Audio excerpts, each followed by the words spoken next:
사랑하는 성도 여러분, 한 주간 평안하셨습니까? 행복한 안식일입니다.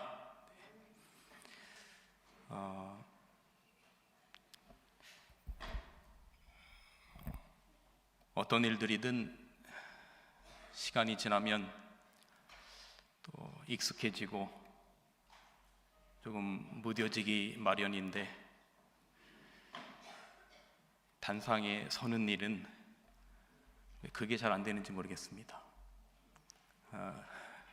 여러분이 지금 제 가슴에 손을 얹으면 이게 심장이 상당히 빨리 뛰는, 아주 태어난 척 하려고 노력을 엄청 하는 겁니다. 매 안식일 단상에 선다는 것이 어떻게 보면 걱정도 많이 되는 일이고 두려운 일이고, 한 번도 준비된 말씀이 만족스러워서 서본 적이 없는 것 같습니다. 오늘도 그런 마음으로 섰는데, 한 주간 말씀을 준비하고 또 생각하고 또 다듬고 새벽에 일어나서 다시 한번 묵상하고, 이 말씀을 넣어야 될까 빼야 될까, 어떤 말씀을 해야 될까 하는 고민들은 저희 목회자들이 아마 평생을 갖는 숙제가 아닐까, 그런 생각이 들고, 그래서 우리 은퇴하신 목사님들이 때때로 대단히 존경스럽다는 생각도 많이 들고 그렇습니다. 오늘도 매 안식일마다 갖는 부족한 마음을 가지고, 걱정되는 마음을 가지고, 약간은 좀 두려운 마음을 가지고 또 이 자리에 서서 말씀을 증거합니다. 오늘 제가 여러분들에게 드릴 말씀의 제목은 죄패가 담고 있는 두 가지 진리라고 하는 제목으로 말씀을 드립니다. 요한복음 19장 19절에서 22절의 말씀입니다. 빌라도가 패를 써서 십자가 위에 붙이니 나사렛 예수 유대인의 왕이라 기록되었더라. 예수의 못 박히신 곳이 성에서 가까운 거로 많은 유대인들이 이 패를 읽는데 히브리와 로마와 헬라 말로 기록되었더라. 유대인의 대제사장들이 빌라도에게 이르되 유대인의 왕이라고 말고 자칭 유대인의 왕이라 쓰라 하니, 빌라도가 대답하되 나의 쓸 것을 썼다 하니라. 하나님의 아들이 십자가에 못 박히셨습니다. 천연계도 천사들도 하나님 아버지도 차마 그 광경을 볼 수가 없어서 어둠을 입으셨습니다. 인류의 죄악의 검은 구름이 아버지와 아들 사이를 가로막았습니다. 그러나 그 아들의 고통은 홀로 버려진 바 되지 않았고, 아버지 하나님께서 함께 나누셨습니다. 역영감의 글에는 하나님 아버지께서도 친히 그리스도와 함께 못 박히셨다. 왜냐하면 그리스도와 하나님 아버지는 하나이시기 때문이었다. 예수 그리스도의 십자가의 죽음 가운데 하나님 아버지도 함께 친히 못 박히셨는데, 그리스도와 하나님 아버지는 하나이신 분이시기 때문이다. 하늘과 온 우주는 음악을 그쳤습니다. 하늘의 방파의 소리는 그쳤습니다. 온 천사들은 두려움과 떨림으로 그 엄숙한 장면을 쳐다보고 있었습니다. 하늘의 수많은 우주에 죄지지 않은 거민들도 차마 그 광경을 볼 수가 없었지만, 그 아들의 고난에 온 하늘은 동참하였습니다. 그런데 그 하늘과는 다르게 이 땅에서는 십자가를 지시는 광경 가운데 수많은 조롱과 비웃음이 난무했습니다. 내가 하나님의 아들이거든, 내려와서 너도 구하고 남도 구해봐라. 침 뱉으며 고개를 삐죽이며 뺨을 때리며 머리에 가시면류관을 눌리며 예수님의 십자가를 조롱하는 수많은 무리들은 하늘의 모습과는 다르게 예수님의 십자가 사역의 그 현장 주변에 난무한 모습이었습니다. 그런데 예수님의 십자가 사건을 조롱한 것 가운데 하나가 바로 십자가 가장 높은 곳에 세워진 한 조롱의 패였습니다. 마태, 마가, 누가, 요한복음 4복음서에 예수님의 십자가 위에는 유대인의 왕 예수라고 쓴 죄패가 붙었더라. 요한복음 19장에는 나사렛 예수 유대인의 왕이라 쓰여진 패를 붙였더라라고 기록하고 있습니다. 예수님을 조롱하는 수많은 사람들의 입에서 나오는, 표정에서 나오는, 행동에서 나오는 수많은 조롱들이 있었지만 그 조롱의 최고의 위에는 예수님 머리 위에 죄패가 붙여져 있었습니다. 근데 그 패는 상패도 아니고 면류관도 아니고 조롱의 죄패 나사렛 예수 유대인의 왕이라고 하는 패가 붙여져 있었습니다. 왜 죄패가 붙여졌을까요? 왜 오늘 본문에서 읽은 것처럼 나사렛 예수 유대인의 왕이라고 하는 이 표현이 왜 유대인의 심기를 건드려서 빌라도에게 그들이 가서 유대인의 왕이라고 쓰지 말고 자칭 스스로 칭하는 유대인의 왕이라고 바꾸라고 요청했음에도 불구하고 빌라도는 왜 그들의 부탁을 들어주지 않고 고치지 않고 나사렛 예수 유대인의 왕이라고 기록했을까요? 죄패는 왜 하나의 언어로 쓰여지지 않고 3개 국어로 기록되었으며 마태, 마가, 누가, 요한복음 모두 다 사복음서에 언급되고 있는 것일까요? 어느 날 새벽 매일 아침마다 말씀 묵상을 하는데 어느 날 새벽 이 말씀을 묵상하다가 마음에 뭉클한 감동이 왔습니다. 이 조롱의 죄패에서 아들 이야기를 온 세상에 들려주고 싶은 하나님 아버지의 열정이 느껴졌고 이 죄패의 메시지를 온 세상에 알리기 위한 하나님 아버지의 끓는 마음이 어느 날 새벽 이 말씀을 묵상하다가 제 마음에 깊이 전달되었어요. 그래서 오늘은 죄패 이야기를 통해서 우리에게 주시는 영적 교훈을 나누어 보려고 합니다. 저는 이 죄패가 온 세상에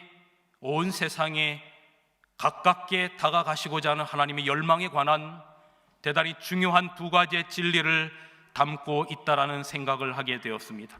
그 중에 첫 번째는 하나님이 사용하시지 못할 것은 아무것도 없다라는 것입니다.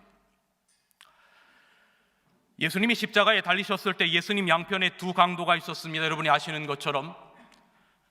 그런데 그들은 처음에 둘 다 예수님을 욕하는 같은 입장에 있었어요. 많은 사람들이 말과 행동으로 예수님을 비웃고 조롱하는 그 같은 입장에서 내가 정말로 하나님의 아들이거든, 당신도 내려오고 우리도 구원해 달라라고 하는 예수님을 욕하는 같은 입장에 두 강도가 있었지요. 마태복음 27장 44절에 함께 십자가에 못 박힌 강도들도 두 강도가 모두 이와 같이 욕하더라. 그런데 운명의 순간을 앞두고 마지막 호흡을 쉬기 직전에 한편의 강도, 둘이 같이 예수님을 욕했는데 왜 갑자기 한편의 강도가 운명의 순간을 눈앞에 두고 그 고통의 경랑 속에서,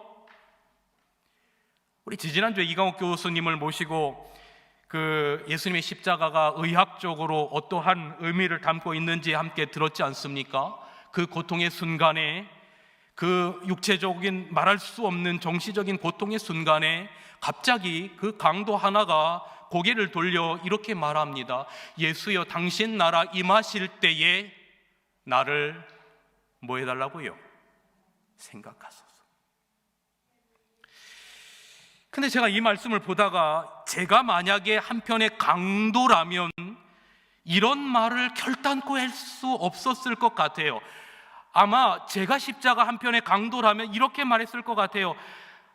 나를 좀 구원해 주세요라고 애원하든지, 아니면 내가 지금 너무나 아프니까 내 이 통증 좀 없애게 해주세요라고 구했을 것 같은데, 이렇게 말하지 않고 뭐라고 말하냐면, 예수여 당신 나라 임하실 때 나를 생각하소서라고 말하는 것이죠.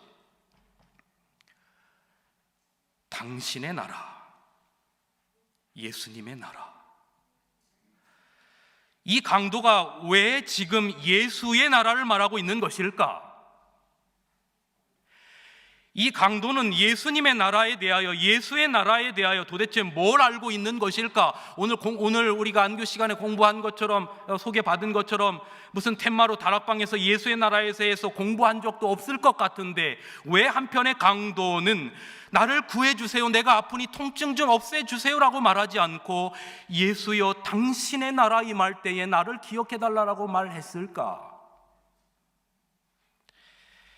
혹 그가 어떻게 해서든지 예수의 나라에 대해서 알았다면 그는 어떻게 예수의 나라에 대해서 알았을까? 이 느낌이 어떤 표현이냐면, 당신의 나라라고 하니까 마치 종이 왕에게 호소를 올리고 있는 것 같은 느낌입니다. 제가 이 말씀에 궁금증을 가지고 시대의 소망을 폈습니다. 참 저희 재림교회가 가지고 있는 이 영감의 글은 제가 성경을 보다가 갖는 궁금증에 대한 답을 한 번도 가르쳐 주지 않은 적이 없어요. 참 저희 재림교회의 큰 복입니다. 시대소망 749페이지. 예수님과 같이 십자가에 못 박힌 두 강도는 처음에는 다 예수를 모욕하였고, 그중 한 사람은 고통으로 인하여 더욱 자포자기하고 반항적이 되었다. 그러나 그의 동료는 그렇지 않았다. 그 다음에 보십시오. 그는 전에 예수님을 보았고 그분의 말씀을 들었다. 그리고 그분의 가르침을 듣고 죄를 깨달았다. 그 다음에 그런데 죄를 깨달았으나 제사장들과 관원들 때문에, 누구 때문에요? 제사장들과 관원들 때문에 예수님에게서 돌아서고 말았다. 그는 죄책감을 없애기 위하여 점점 더 깊은 죄에 빠져들어가 마침내 체포되어 죄수로서 신문을 받게 되었고, 드디어 십자가에서 죽임을 당하도록 선고되었다. 사랑하는 성도 여러분, 이 말씀을 듣고 깨닫는 경험은 대단히 중요합니다. 하나님의 말씀이 종이 위에 기록된 나와 상관없는 이야기가 아니라, 이 말씀이 나의 신비에 새겨지고 나의 육비에 새겨지고 나의 삶 속에서 체득화되는 경험을 하는 것은 대단히 중요합니다. 위기의 순간에 그 말씀을 성령께서 생각나게 하시어 올바른 판단을 내리도록 하는 것입니다. 마지막 때에 사단이 울부짖는 사자처럼 택하신 자까지 미혹한다라고 하는 그때에 우리가 좌로나 우로나 흔들리지 않을 수 있는 것은, 우리를 붙잡을 수 있는 것은 제대로 듣고 제대로 깨달은 말씀이라고 하는 것을 확신을 갖는 것입니다. 강도가 예수님을 언제 어디서 보았는지에 대한 기록은 없지만, 강도가 예수님에게 어떤 기별들을 들었는지에 대한 기록은 없지만, 그러나 이 강도는 그가 십자가에 매달리기 이전 그 어느 즈음엔가 예수님을 보았고, 그 예수님을 보았던 그 모습은 말씀을 듣는 자리에 강도가 있었던 것입니다. 그리고 그것이 그의 마음 가운데 깊이 각인되었고, 그 가르침을 듣고 자기의 죄가 무엇인지를 깨달았어요. 그러나 참 안타깝게도 제사장들과 관원들 때문에, 오늘날로 말하면 이 목사 때문에 예수님에게서 돌아서고 말았어요.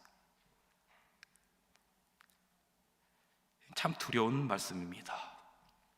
그래서 먼저 된 자들과 지도자들의 삶과 행동이 하나님을 처음 믿는 사람들에게 얼마나 큰 영향력을 끼치는지를 보게 되는 겁니다.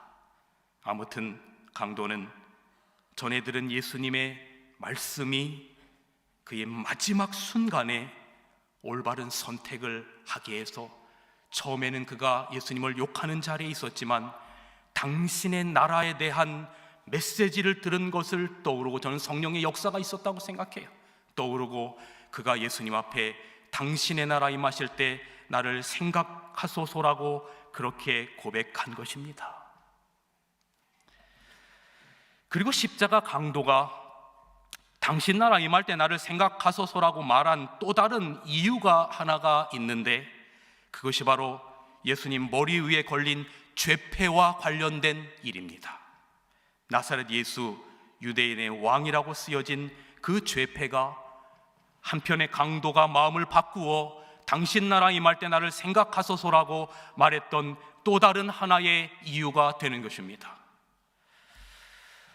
누가복음을 제가 가만히 읽다 보니까 누가는 죄패와 강도가 예수님 나라 임하실 때 나를 기억해 달라라고 한 그것의 그 기도에 대하여 서로 연결시키는 듯한 인상을 주고 있습니다. 자, 누가복음 23장 38절에 보면 그 위에는 유대인의 왕이라 쓴 패가 있더라라고 기록하면서 바로 이제 그 뒷절인 40절 41절서부터 한편의 강도가 갑자기 예수님의 편을 드는 이야기가 나와요. 그 위에는 유대인의 왕이라 쓴 패가 있더라. 그런데 달린 행악자 중에 하나가 예수님을 비방합니다.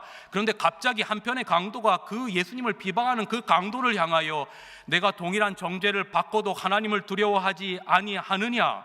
우리가 이런 십자가의 고통을 당하는 것은 우리 죄에 대한 대가를 받는 것이지만 이분은 그런 일을 행한 적이 없고 이분이 행한 일은 옳지 않은 것이 없다라고 말하면서 바로 그 다음 절에 이렇게 말하는 겁니다. 예수여, 당신 나라 임하실 때 나를 생각하소서. 그러므로 제가 이 말씀을 보면서 이 강도가 예수님의 머리 위에 쓰여진 그 죄패를 읽었을 가능성이 많다라고 하는 생각을 하게 되었어요. 죄패가 있더라라고 하는 성경절 바로 이어서 한 강도를 꾸짖는 이야기가 나오고 그 다음에 바로 자기 자신을 예수님 앞에 드리며 당신 나라 임할 때 나를 기억하소서라고 말한 것입니다. 이 다음에 예수님께서 바로 이어서 단 1초의 망설임도 없이 43절에 이렇게 말하죠. 예수께서 이르시되 내가 진실로 내게 이르노니 오늘 내가 나와 함께 어디에 있으리라? 낙원에 있으리라. 시대의 소망입니다. 응답은 즉시 이르러 왔다.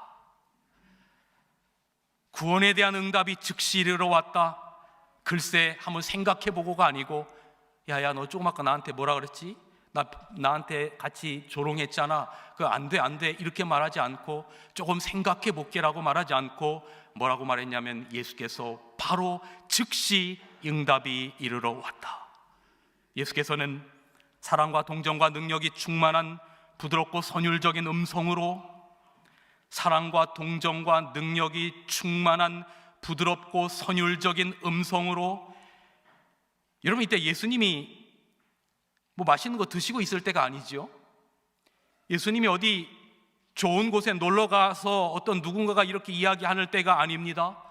예수님이 지금 십자가에서 말할 수 없는 육체의 고통과 정신적인 고통과 영적인 죄의 무게를 짊어지고 심장이 파열되는 듯한 그러한 고통을 겪는 그 순간에 어느 누구에게서도 위로받을 수 없었던 그 순간에 하늘도 구름을 가리우고 아버지의 영광도 다 떠나버린 것 같은 그 순간에 한편의 강도가 희미하게 말하는 그 음성에 예수님께서 위로를 받으시고 당신 나라 임하실 때 나를 기억해달라고 하는 그 음성이 끝나자마자 예수께서는 사랑과 동정과 능력이 충만한 부드럽고 선율적인 음성으로 내가 진실로 오늘 내게 이르노니 나와 함께 낙원에 있으리라고 말씀하셨다. 사랑하는 성도 여러분이여, 무엇을 보십니까? 오늘 여러분이 여러분의 구원과 이웃의 구원을 위하여 우리가 때때로 어떠한 상황 가운데, 고통의 상황 가운데, 어떠한 그 문제 가운데 여러분이 때때로 무릎을 꿇지도 못하고 하나님 앞에 간절히 기도하는 그 기도 소리를 우리 주님께서 즉각적으로 들으심을 여러분 기억하시길 간절히 바랍니다. 여기에 우리가 기도해야 될 이유가 있어요. 어떤 유명한 사람이 기도할 때 그 기도를 들으시는 것이 아니라 가장 연약한, 가장 고통스러운 상황 가운데 있는 한 연약한 죄인이 하나님 아버지 앞에 드리는 그 기도가 온 우주에서 그 한 명의 영혼만이 드리는 기도처럼 들으시겠다고 말씀하시는 겁니다. 여기서 잠깐, 요즘 저희가 교과를 통해서 영혼 불멸과 부활의 문제를 교리적으로 좀 교과를 통해서 다루고 있는데요, 여기서 잠깐 본래의 주제에서 잠깐 옆으로 빠져서 이 부분에서 교리적인 문제를 잠시 좀 다루겠습니다. 많은 개신교인들이 강도의 요청에 대한 예수님의 답인 오늘 내가 나와 함께 낙원에 있겠다라고 하는 예수님의 말씀을 강도가 십자가에서 죽은 후 즉시 예수님과 강도의 영혼이 낙원에 갔다라고 주장하는 내용으로 사용하고 있습니다. 그래서 오늘 내가 나와 낙원에 있겠다라고 한 이 말은 십자가에서 죽자마자 바로 강도와 예수님의 영혼이 천국에 가겠다라고 하는 주장으로 사용하고 있어요. 그래서 영혼 불멸에 대한 근거의 성경절 중에 대표적인 것 중에 하나가 나사로, 그 부자 거지 나사로에 대한 이야기와 바로 이 예수님의 이 십자가 사건에 대한 예수님의 답에 대한 이야기입니다. 그런데 여러분, 이것은 전혀 그런 의미가 아님을 잠시 좀 오늘 핵심적인 내용에서는 옆으로 빠져나와서 좀 다루겠습니다. 여러분이 잘 아시는 것처럼 성경은 구약은 히브리어와 신약은 헬라어로 기록되어 있고 약간의 아람어들로 기록이 되어 있습니다. 근데 헬라어 성경은 원래는 그 띄어쓰기나 쉼표가 없었어요. 그래서 헬라어 성경이 기록된 후에 사람들이 쉼표를, 예를 들어서 우리가 아버지가 방에 들어가신다 혹은 아버지 가방에 들어가신다, 이 띄어쓰기 하나에 따라서 의미가 완전히 달라지는 것처럼 헬라어에 쉼표나 띄어쓰기가 없다 보니까 이걸 여러 가지로 문제가 있는 것을 발견하고, 원래는 띄어쓰기나 쉼표가 없었던 헬라어 성경이 성경이 기록되고 난 1300년 정도가 지난 다음에 헬라어의 성경에 쉼표를 기록했습니다. 그래서 여기 예수님께서 하시는 그 말의 이 쉼표를 어디에다 찍느냐에 따라서 그 의미가 완전히 달라져요. 자, 만약에 쉼표를 영어로 말하면 today, 우리로 말하면 오늘 앞에다가 찍으면 이런 겁니다. Jesus said to him, 예수께서 그 강도에게 말하셨다.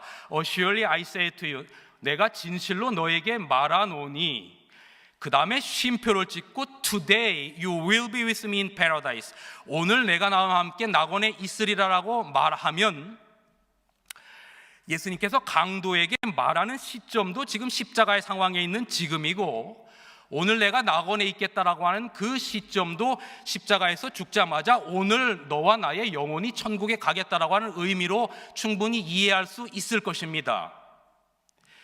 그런데 만약에 이 쉼표를 today 다음에다 찍으면 그 의미는 완전히 달라집니다. Jesus said to him, 예수께서 그에게 말씀하시길, Surely I say to you today, 내가 오늘 너희에게 진실로 말하는 시점이 지금입니다. 오늘입니다. 그 다음에 쉼표 찍고 나가면 You will be with me in paradise, 너는 나와 함께 낙원에 있으리라. 언제 있겠다는 약속입니까? 예수님께서 이 땅에 재림하실 때 나와 함께 있겠다라고 하는 미래에 구원하겠다라고 하는 이야기로 우리가 받아들일 수 있는 것입니다. 그러므로 말하는 시점이 오늘이고 투데이 뒤에다 점을 찍으면 낙원에 있겠다는 시점은 미래, 재림의 때 혹은 부활의 때라고 하는 의미로 우리는 받아들일 수 있습니다.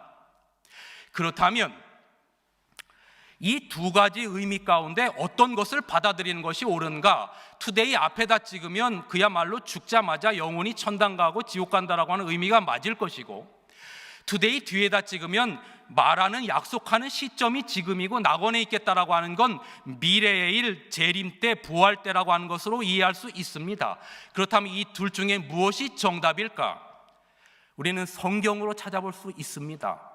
만약에 예수님께서 십자가에 돌아가시자마자 강도와 함께 그 영혼이 혹은 예수님이 천국에 갔다라고 하는 이야기가 기록되어 있으면 전자가 맞는 것이고, 예수님께서 돌아가신 그날 천국에 갔다라고 하는 기록이 성경적이지 않으면 바로 후자가 맞는 것입니다. 성경은 다른 말씀들과 조화를 이룹니다. 예수님이 죽음 후에 하늘에 가지 않았다라고 하는 이 말은 바로 어떠한 것이 진정한 의미인지를 우리에게 확실히 주는 것입니다. 예수님께서 십자가에 달려 돌아가시고 무덤 속에서 안식일을 지키시고 제3일 만에 안식 후 첫날 일요일에 부활하셨을 때 그 새벽녘 막달라 마리아가 예수님을 부활해 하신 그 예수님을 만납니다. 얼마나 반가웠겠습니까? 그래서 말하기를 라보니여 랍비여 선생님이여 하면서 그렇게 예수님의 몸에다가 손을 대려고 하자 예수님께서 이렇게 말씀하십니다. 예수께서 이르시되 나를 만지지 뭐하라? 말라. Don't touch. 나를 만지지 말라. 내가 아버지께로 올라가지 뭐하였노라? 못하였노라.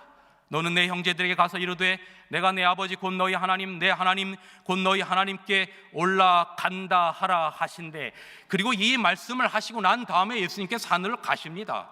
그리고 다시 오셔서 그 후에는 제자들이 예수님의 몸에다 손을 대는 이야기가 기록되어 있어요. 그리고 8일 후에 도마가 예수님의 옆구리에 손을 대려고 하자 이제 네가 내 옆구리에다 손을 한번 대봐라. 그리고 봐야만 믿는 자가 되지 말고 보지 못하고도 믿는 자가 되라라고 말씀하시죠. 자, 만일 예수님이 이건 십자가에 달려 돌아가시고 난 3일 후에 있던 일인데 부활한 일요일에도 아직도 하늘에 올라가지 않으셨다라고 말하고 있기 때문에 어떻게 강도와 약속한 금요일에 하늘에 올라갈 수 있겠습니까? 그러므로 오늘 내가 내게 이르노니 너는 나와 함께 낙원에 있으리라고 하는 그 말의 의미는 예수님께서 지금 너에게 약속을 하는데 미래 내가 이 땅의 영광 가운데 다시 올 때 부활의 소망이 있는 그날 그 아침 너를 구원할 것이라고 하는 주님의 약속임을 우리는 이해할 수 있습니다. 자, 다시 원래의 이야기로 돌아와서 강도가 갑자기 예수여 당신 나라 임하실 때 나를 기억하소서라고 말했던 첫 번째는 십자가의 고통의 순간에 전에 들었던 예수님의 말씀을 생각하고 예수님의 나라에 대한 것을 성령께서 깨우쳐 주신 것이고, 또 다른 하나는 예수님의 머리 위에 씌어져 있었던 나사렛 유대인의 왕이라고 하는 죄패를 읽었을 가능성이 크다는 생각을 했어요. 아까 누가복음의 말씀처럼 말이죠. 그래서 시대소망을 또 뒤져보았습니다. 거기에는 분명히 이렇게 기록이 되어 있습니다. 한편 강도는 구주의 머리 위에 붙은 명패를 읽어보았다. 행인들 중에 어떤 이들은 슬퍼하고 떨리는 입술로 읽고, 다른 이들은 농담과 조롱으로 그 말을 읽고 되풀이하는 소리를 들었다. 나사렛 유대인의 왕이라는 죄패를 읽고 그는 태도를 바꾸고 왕이니 나라가 있겠죠. 그래서 당신 나라 임하실 때 나를 기억해 주소서라고 기도했던 것이죠. 그렇다면 여러분, 이 죄패는 십자가의 메시지를 전하는 데 사용된 최초의 복음 전도의 도구가 되었던 것입니다. 그 뒤로 복음 전도를 위한 수많은 도구들이 뒤따랐어요.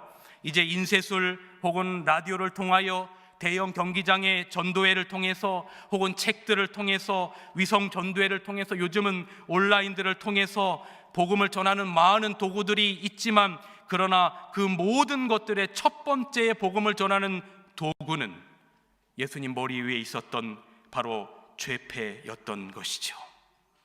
그 죄패로 인해서 강도가 구원을 받았고 수많은 사람들의 머릿속에 각인이 되었어요. 이 모든 것이 누군가가 십자가 위에 죄패를 붙여놓았기 때문입니다. 성경은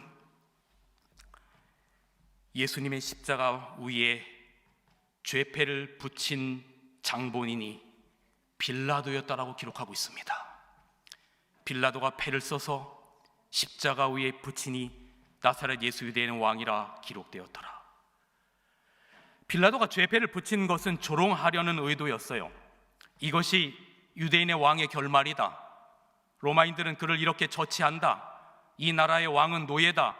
십자가에 못 박힌 죄인이다. 왕이 이렇다면 그런 왕을 둔 나라는 어떻겠는가? 죄패를 통해 유대인들을 위협하고 조롱하려는 것이 빌라도의 의도였어요. 그런데 여러분, 하나님께는 다른 뜻이 계셨어요. 여러분, 예수님의 머리 위에 패를 붙이도록 한 것은 빌라도가 아니었어요. 그분은 바로 하나님이셨어요. 빌라도는 그저 도구에 불과했어요. 여기 시대의 소망이 이렇게 기록합니다. 예수님의 머리 위에 패를 붙이도록 한 것은 빌라도나 유대인보다 더 높은 권세에 의하여 지시된 것이었다. 그것은 하나님의 섭리 가운데 생각을 일깨우고 성경 말씀을 연구하도록 각성시킬 것이었다. 그때 예루살렘에는 여러 나라에서 온 많은 백성들이 있었으며 나사렛 예수가 메시아라고 선언한 이 패는 그들의 주목을 끌었다. 그것은 하나님께서 인도하신 손에 의하여 기록된 산 진리였다. 저는 이 죄패가 후에 그 나사렛 예수 유대인의 왕이라고 하는 그 죄패가 후에 많은 사람들이 성경 말씀을 연구하도록 각성시킬 것이라고 하는 이 글에서 불현듯 무슨 생각이 떠올랐냐면,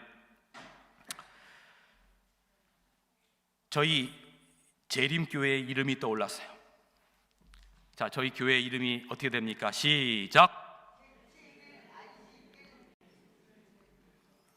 웬만한 기억력 갖고는 틀리지 않고 말하기가 쉽지 않습니다.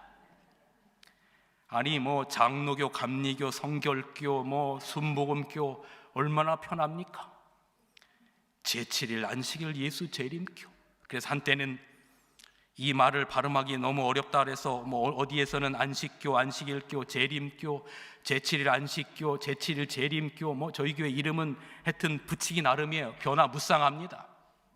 그래서 한동안 저희 교단에서도 이 이름을 어떻게, 미국은 물론 이 영어는 Seventh Day Adventist 그렇게 하지만 계속 약자로 Adventist 그렇게 해서 저희도 이걸 좀 간단하게 재림교회라고 하든지 아니면 어떻게 좀 바꾸자라고 그렇게 했지만 최종적인 결론은 제7일 안식일 예수 재림교라고 하는 이 이름을 그대로 쓰도록 결론이 난 것으로 알고 있습니다. 왜냐하면 온 세상이 성경과 관계없는 태양 숭배의 날이었던 일요일을 지키는 것과 다르게 우리는 성경대로 제7일 안식일을 지키며, 오늘날 세상이 어느덧 예수님의 재림이라고 하는 설교가 모든 목회자들의 단상에서도 사라지고 있는 이러한 때에 세상이 예수의 재림이라고 하는 것에 대하여 비웃고 그런 일들이 어디 있느냐라고 할 수밖에 없는 그런 세상 가운데, 과학이 생명을 탄생시키는 것 같은 이러한 엄청난 세상 가운데 예수님께서 다시 오신다라고 하는 제7일 안식일 예수 재림교라고 하는 이 간판, 그 이름은 마지막 때에 많은 사람들에게 진리를 깨우치는 도구가 될 것입니다. 죄패는 그 당시에는 아무런 생각이 없었고 때로는 울먹이면서 때로는 비웃으면서 읽었던 나사렛 유대인의 왕 예수라고 하는 죄패는 앞으로 많은 사람들의 생각을 일깨우고 성경 말씀을 연구하도록 각성시키는 도구가 될 것입니다. 빌라도와 죄패는 알고 보니까 복음 전파를 위한 하나님의 도구였어요. 빌라도는 자신의 생각에 의해서 그 패를 조롱할 목적으로 붙였지만 그것은 하나님께서 붙이도록 그의 마음 가운데 역사하신 것이었어요. 자칭 유대인의 왕이라고 하는 유대인들이 그렇게 바꾸라고 하는 것도 다 관두고 오로지 나사렛 예수 유대인의 왕이라고 하는 것을 고집했던 이유도 알고 보니까 하나님의 역사였어요.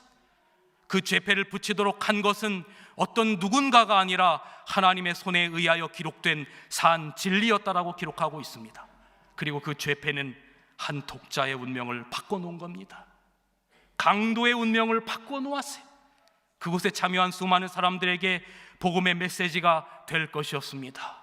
사랑하는 성도 여러분, 십자가의 강도나 사형수나 심지어는 예수님을 사형에 넘겨준 빌라도까지도 하나님이 사용하지 못할 사람은 아무도 없습니다. 여러분 그렇게 믿으십니까? 이제 2주 후부터 저희 교회는 2년간 교회를 섬길 하나님의 종들을 뽑는 총회를 치르게 될 것입니다. 하나님께서 어떤 직분을 맡겨주시든 기쁨으로 받을 수 있는 주님의 귀한 종들이 되시기를 간절히 바랍니다. 우리는 다 작고 연약한 존재예요. 지난주 드린 말씀처럼 우리는 모세의 마른 막대기와 같은 그런 존재예요. 그런데 하나님의 손에 들리면 그것이 하나님의 지팡이, 하나님이 사용하는 도구가 되는 것입니다. 왜냐하면 그 힘과 능력을 주님께서 주시기 때문에 그렇습니다. 중요한 것은 내 자신을 그분께 기꺼이 내어드려서 주님이 원하시는 깨끗하고 거룩한 그릇이 되어서 주님의 쓰심에 합당하며 모든 선한 일을 위하여 준비되는 그릇이 여러분과 제가 되기를 간절히 기도합니다.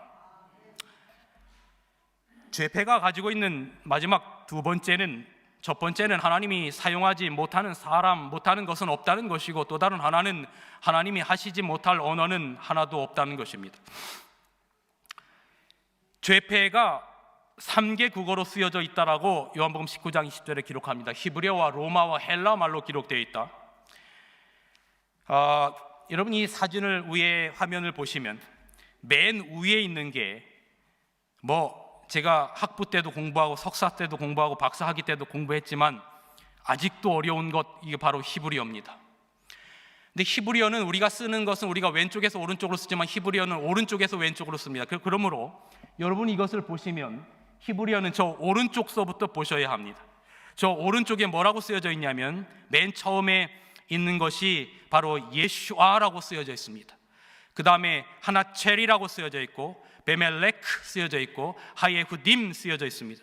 이게 여러분이 보시는 그 위에 오른쪽에 예슈아라고 하는 말은 예수라는 말이고, 그 다음에 하나첼이라고 하는 말은 나사렛이라는 말이고, 그 다음에 이제 멜렉이라고 하는 이 말은 뭐냐면 왕이라는 말입니다.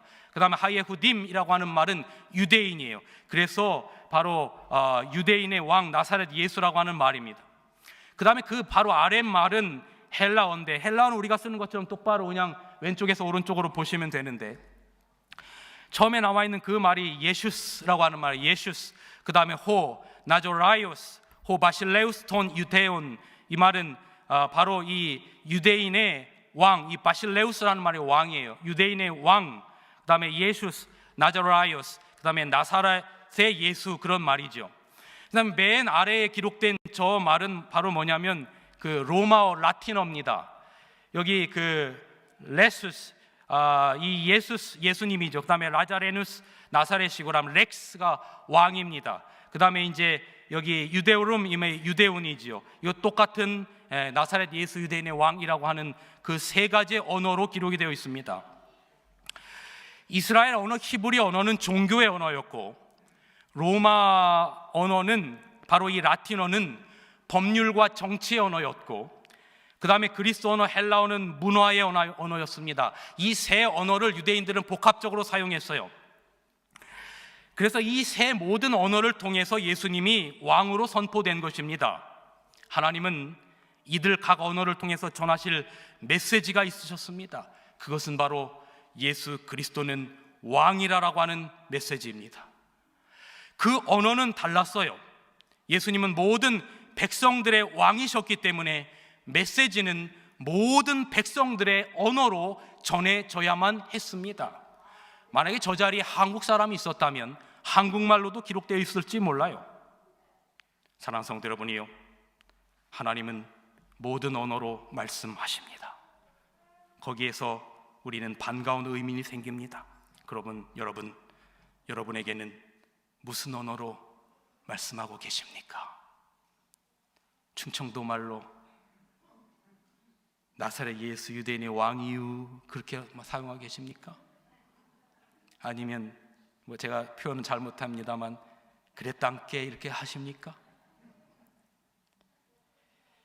여러분, 제가 지금 여러분에게 드리는 말씀은 우리가 사용하는 특유의 어법이나 사투리에 대한 이야기가 아니고요, 여러분의 일상생활의 삶에 대한 이야기입니다. 하나님은 여러분의 각각 다른 삶의 언어를 통하여 말씀하십니다. 우리가 들을 만한 삶의 언어로 말씀하십니다. 여러분, 때때로 하나님께서 풍요의 언어로 말씀하실 때가 있어요. 우리의 삶 가운데 배부를 때가 있어요.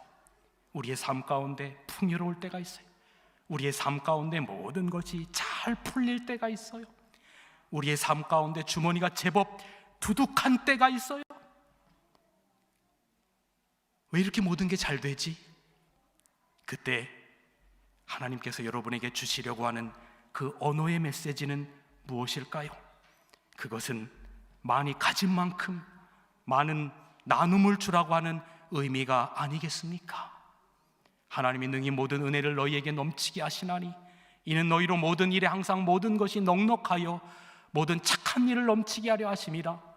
여러분이 어떤 일을 잘 될 때, 풍요로울 때, 그럴 때 하나님께서 여러분에게 주시는 삶의 언어는, 너희에게 모든 은혜를 주시는 이유는 그 모든 것을 가지고 주변을 돌아보고 모든 착한 일을 넘치게 하라고 하는 우리에게 주시는 메시지가 아닐까요? 그런데 여러분, 때때로 우리의 삶에 궁핍의 언어로 말씀하실 때도 있어요. 탕자에게 궁핍이 찾아왔어요. 아버지의 가슴을 찢어놓고 간 탕자에게 궁핍이 왔어요. 친구들도 떠나고 그렇게 허랑방탕하던 탕자가 먹을 것조차 구할 수 없었어요. 그래서 돼지를 키우며 돼지가 먹는 쥐염 열매로 배를 채웁니다. 그런데 드디어 아버지를 생각해요. 돌아가자. 내 아버지 집이 얼마나 풍족한가. 여러분, 궁핍은 탕자가 아버지를 생각나게 했어요. 궁핍은 탕자가 아버지의 품을 그립게 만들었어요. 궁핍의 언어를 통해서 하나님은 우리에게 말씀하시는 겁니다. 사랑하는 나의 자녀들아, 내 곁으로 돌아와라. 너를 기다리다가 가슴이 다 타버린 내 곁으로 돌아와라. 비로소 우리는 불효한 것이 생각나 아버지 품으로 돌아갑니다. 하나님 품으로 돌아갑니다. 여러분, 궁핍의 언어를 듣고 계십니까? 여러분이 영적으로 물질적으로 궁핍하십니까?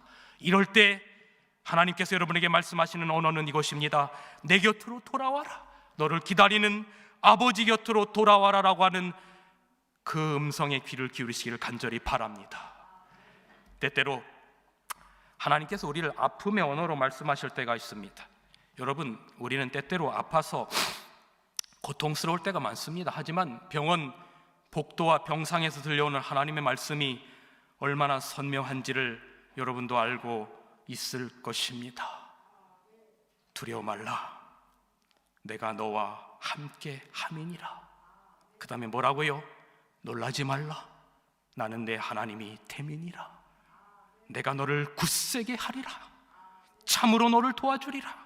참으로 나의 의로운 오른손으로 너를 붙들리라. 지렁이 같은 너 야곱아, 너 이스라엘 사람들아, 두려워 말라. 나 여호와가 말하노니 내가 너를 도울 것이라.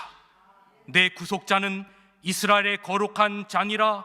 가련하고 빈핍한 자가 물을 구하되 물이 없어서 갈증으로 그들의 혀가 마를 때에 나 여호와가 그들에게 응답하겠고 나 이스라엘의 하나님이 그들을 버리지 아니할 것이라. 하나님은 여러분의 삶에서 여러분에게 지금 어떤 언어로 말씀하고 계십니까? 궁핍의 언어입니까? 고통의 언어입니까? 아픔의 언어입니까? 풍요의 언어입니까? 오래전 제가 자주 청취했던 여성시대라고 하는 라디오 프로그램에서 소개된 남편이 아내에게 보내는 한 사연이 제 심금을 울렸습니다. 잠시 소개해 드립니다. 사랑하는 아내에게 여보, 잠자던 방 안에서 누전에 의한 화재로 인한 치명적 중상을 입어 오른팔 기능을 잃어버리고 얼굴마저 흉하게 일그러진 나와의 만남을 운명처럼 덥석 받아들인 당신이 친정과 이웃의 반대를 뿌리치고 법정 지체자인 나를 선택하여 내 곁에 머문 지 세매분이 어언 14년의 세월이 흘렀구려. 세상 그 어느 누군들 사연 없는 삶이 어디 있으랴마는 특별히 나는 당신과의 만남을 하나님의 크신 섭리요, 어쩌면 내 평생토록 참으로 감당치 못할 축복이라고 생각한다오. 내 실패와 고난을 계획하셨던 하나님께서는 새로운 승리의 삶도 철저히 준비하셨던 거요, 그동안 겪어온 그토록 덕지덕지한 가난과 숱한 서러움의 생채기를 고통과 절망이 아닌 소망의 출발이라고 했던 당신은 참으로 큰 사람이요, 나로선 차마 주체할 수 없는 위대하고 아름다운 사랑이라오. 지난 14년의 세월, 사람이 사람을 사랑하다 보면 눈까지도 먼다는데 사랑하다 눈이 멀면 귀라도 열릴 것이라는 믿음으로 우리는 어떤 의식이나 절차도 없이 함께 손을 꼭 잡고 걸어왔구려. 찌는 듯한 여름에도 그랬고 매서운 한겨울 한파에도 당신은 언제나 변함없이 지하상가 입구의 노점 장터를 향해 그 무거운 손수레를 끌었지. 당신이 터놓고 말은 안 했지만 그것은 먹고 살기 위한 몸부림이었다기보다는 자신이 선택한 삶에 대한 사랑이었음을 나는 가슴으로 읽고 있었소. 전처소생의 11살짜리 아들, 그 아이도 역시 나와 함께 다쳐서 온몸은 물론 내 얼굴보다 더 일그러졌으며 더욱 10개의 손가락을 모두 절단했다는 사실을 당신은 나중에 알게 되었으면서도 당황하거나 두려워하기는커녕 오히려 나를 위로하던 당신, 그때 나는 당신이 정말 대단한 사람임을 알 수 있었다오. 나의 전처가 장애인 남편과 아들을 뒤로하고 어디론가 떠나버린 것은 우리가 중화상으로 다친 뒤 2차 병원 생활을 끝낼 무렵이었소. 그때 당신이 우리 앞에 나타난 거요, 물론 우리는 과거 7년 전 세관에서 함께 근무한 적이 있는 구면이었소. 그러나 그때와는 너무나도 달라져 버린 흉한 불구의 내 앞에 당신이 나타난 것만으로도 놀라운 일이었는데, 당신이 나와 내 아들 곁에서 평생도록 함께 하겠다고 결단을 했을 때 나는 그 현실이 차마 믿기지 않았다오. 더욱이 내 아들 녀석에 대해선 당신이 그 아이를 낳기 위한 해산의 고통도 겪지 않았고 젖 한 모금 물린 적도 없으며 같은 피 한 방울조차 섞이지도 않았건만 어쩌자고 당신은 나의 아내이자 그 아이의 엄마로서의 빈자리를 당신이 채우리라고 결단할 수 있었는지. 그런 사랑을 당신을 생각하면 생각할수록 당신은 참으로 크고 대단한 사람이요, 아들은 그런 당신에게 보답이라도 하듯이 어느새 훌쩍 성장해 대학교 4학년이 되어서 사법고시를 준비하느라 깊은 밤인데도 아들의 방은 좀처럼 불이 꺼지지 않는구려. 여보, 당신은 우리의 육신이 얼음처럼 차가우면 포근히 부둥켜 안아주었고 영혼이 괴로워할 때면 눈물로 기도로 하나님 앞에 무릎 꿇는 것을 나는 다 알고 있다오. 참으로 고맙고 감사할 따름이요, 이제 당신 나이 43, 그동안 인고의 세월을 숨가쁘게 살아온 당신의 검은 머릿결에 요즘 들어 부쩍 늘어난 흰 머리카락이 내 마음을 찢어지게 하는구려. 나이 탓이 아니라 다 내가 너무 고생을 많이 시킨 탓일게요.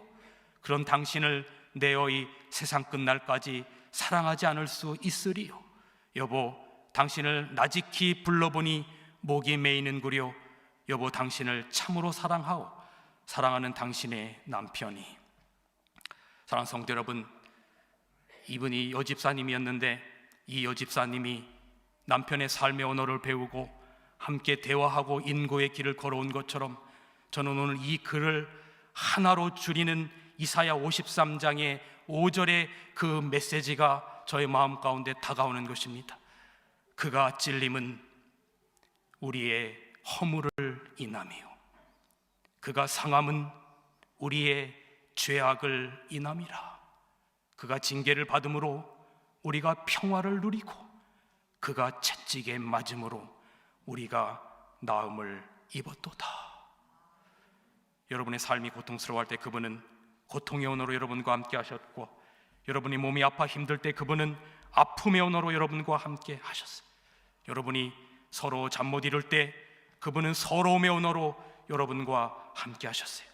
사랑하는 성도 여러분, 십자가 위에 세 개의 언어로 된 죄패, 그것은 빌라도를 사용하신 것처럼 하나님이 사용하지 못할 사람은 없다는 것을 나타내며, 하나님 여러분의 삶의 언어로 말씀하지 못할 언어는 하나도 없다는 의미를 오늘 생각해 보았습니다.